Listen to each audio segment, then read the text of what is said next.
Welcome to The Explainer. Today, we're going to talk about mastering the one thing that controls absolutely everything in your life, your mind. And we're going to use the timeless wisdom of Swami Vivekananda as our guide.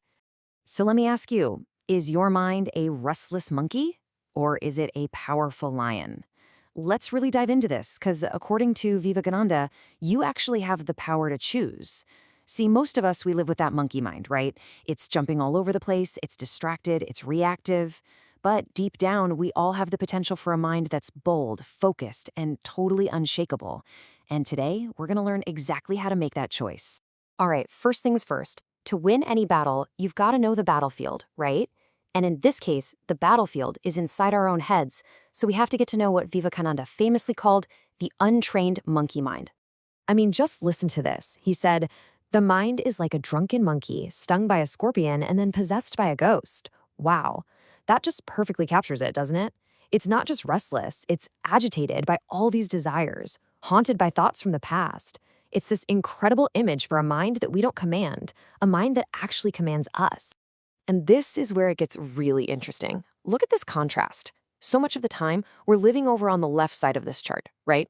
The monkey mind. Scattered, reactive, totally controlled by all the noise around us. But, and this is the key, Vivekananda insisted that our true nature is the lion mind. That's who we really are. Focused, conscious, strong.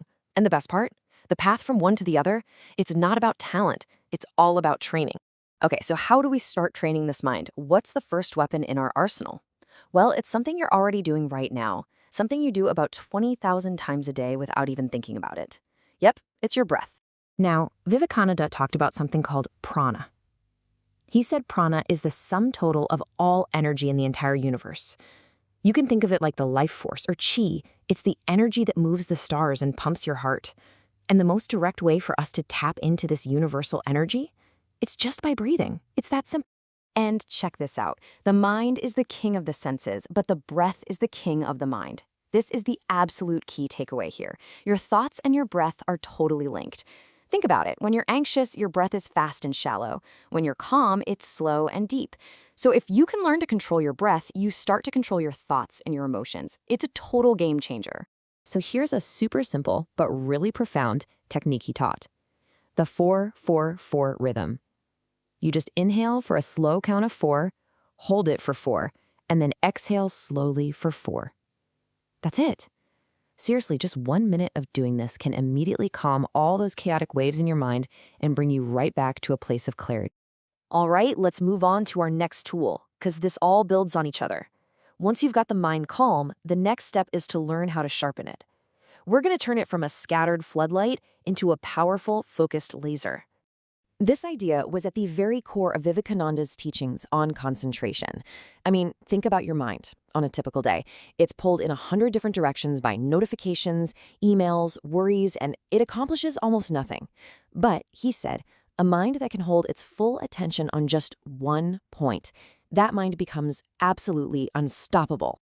And he wasn't just talking the talk. His own focus was legendary. People said he could read entire books in a single sitting and remember pages word for word years later.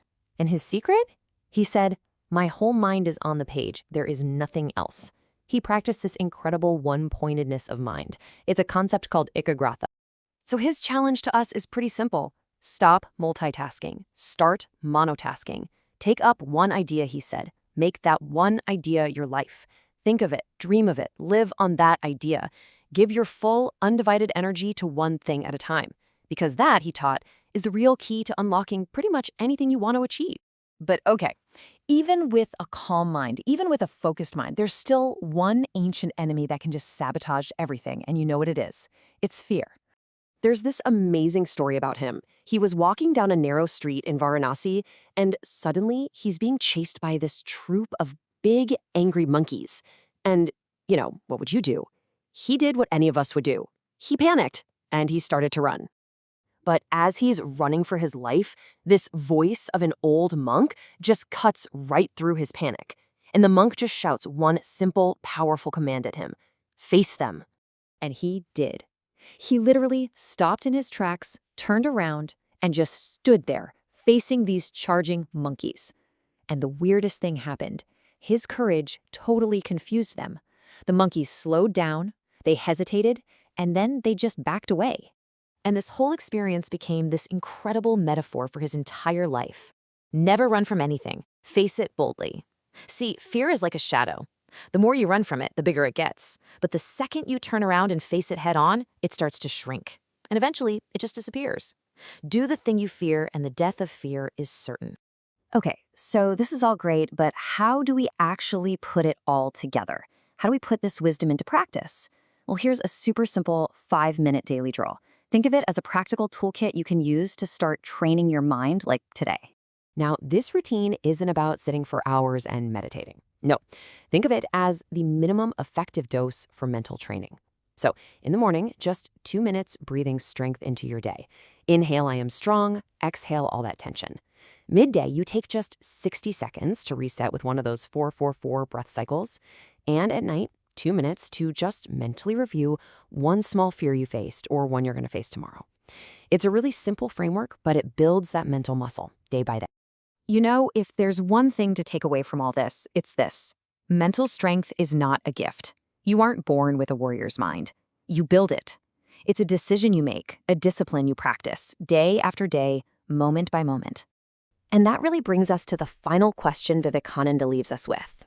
The world is noisy. It's literally designed to distract you and pull you in a million directions. So who are you going to allow to be in charge of your mind? The restless monkey or the powerful lion? The choice, as always, is yours.